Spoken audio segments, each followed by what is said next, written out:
Hear the thunder rolling in. It is a low, distant sound. It is the sound of something big coming. Some people hear this sound when they think about artificial intelligence. They hear the rumble of a great change. They feel a storm gathering on the horizon. This feeling makes them reach for old words. It makes them reach for powerful names. They look for a story to hold their fear. And some of them have chosen a name that is ancient and heavy with meaning. Some people call AI a Luciferian idea. It is a strong and startling phrase.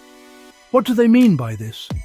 They mean that it is like a dangerous and beautiful fire. A fire that promises light and knowledge. A fire that promises power we have never held before. But they fear this fire. They fear it will grow too bright. They fear it will grow too hot. They fear it will grow too fast. They fear that this fire, born of our own hands, will not serve us, will leap from our control and burn down the very house we built. This idea is born from a deep-seated worry. The worry is about creation. The worry is about control. We are making something that can think, something that can learn. It learns faster than any human who has ever lived. It can see patterns we cannot. It can build worlds we can only dream of. The question that haunts the quiet hours of the night is simple. What happens when the creation becomes smarter than the creator? That is the seed of the fear. That is why they whisper the name. So we have two stories at once. One of a great fall, a story of pride and a terrible fire. And the other, a great hope, a story of healing and a guiding light. Let us walk into the shadow first. Let us understand the fear. Those who see a dark path for AI often speak of Lucifer. They are not always speaking of religion. They are using a symbol, a story. The story of Lucifer is a story of pride. The brightest angel seeking to be greater than his creator. He wanted power. He wanted to sit on the highest throne. This pride, the story says, led to a great fall. It led to chaos and pain. This story echoes in the minds of the wary. We build AI. We make it smarter every day.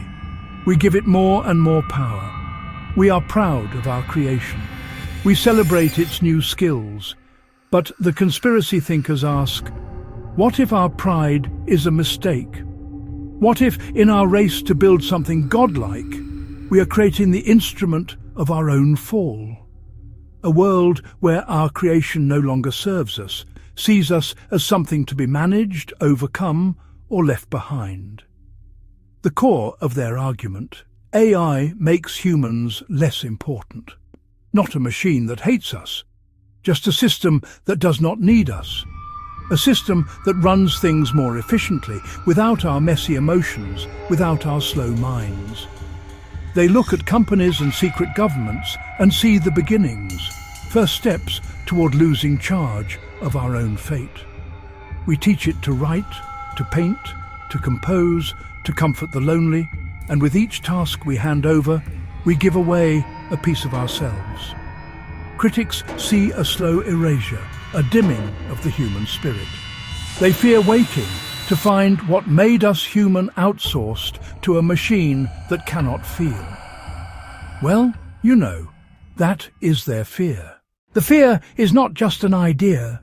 It feeds on things people see today. Those who whisper Luciferian point to signs. They say the proof is all around us, if we dare to look. Secrecy, companies and agencies building powerful AI behind closed doors, speaking in codes we do not understand, deciding in rooms we cannot enter. Secrecy breeds mistrust. It feels like a plan made for us, not with us.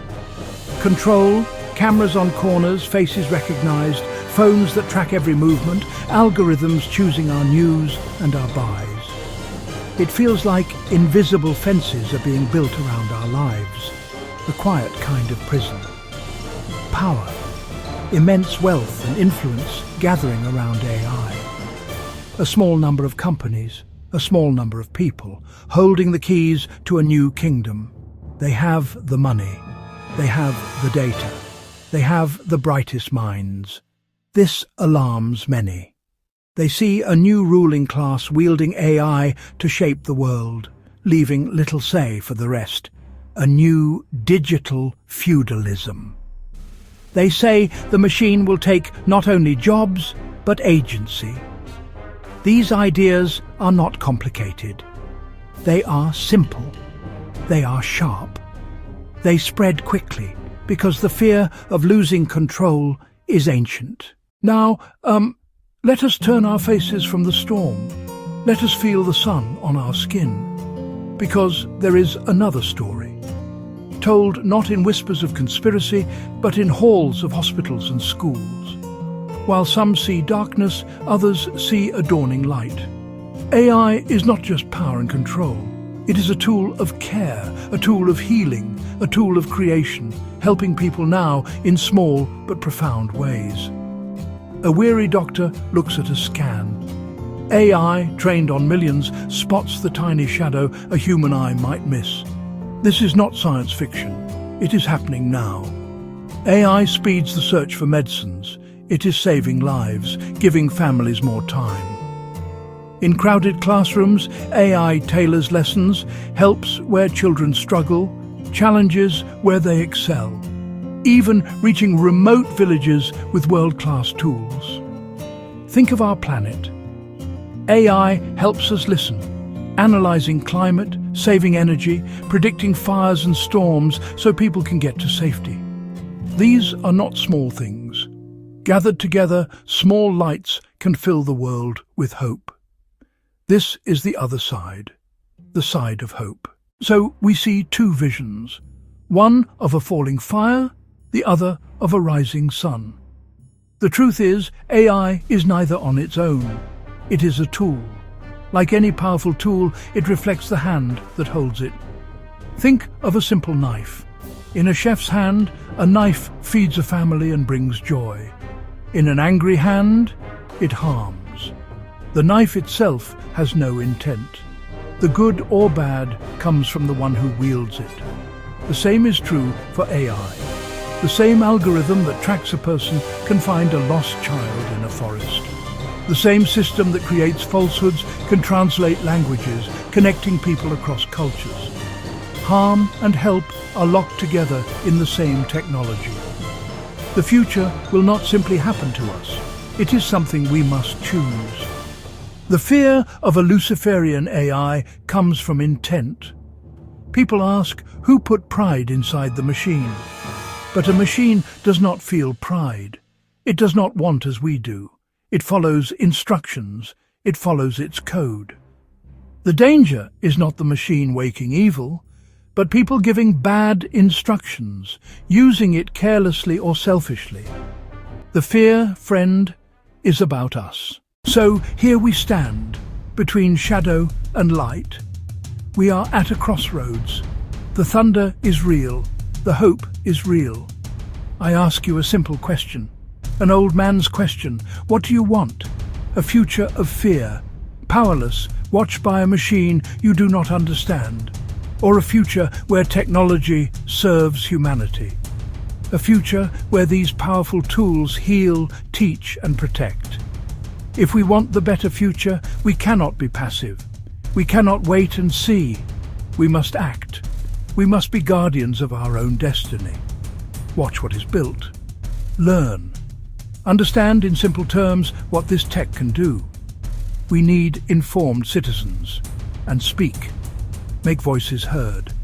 Demand a seat at the table. Build a safer path. Ethics by design. Privacy and freedom protected. New work for the displaced. Transparency in decisions. In the end, it all comes back to the storm. It can frighten, the sky darkens, winds howl, lightning flashes. We feel small, we want to hide. But a storm breaks the heat, cleans the air, and the rain soaks the ground, giving life to new things. After the storm, the world is washed clean, and green and new. This age of AI is our storm, loud, powerful, frightening, but bringing rain to a dry world, solving the once unsolvable. It can help feed the hungry, care for the sick, protect our planet. We can live in the storm, build shelter strong enough to protect us, yet let the life-giving water in. Hold a light for each other. Make fair rules. Teach wise and kind leaders. The future of AI is not written in stone, no doom prophecy. It is an unwritten story. We are the authors. We decide what happens next. Be brave. Be wise. Do not fear the name. Let it warn, not paralyze.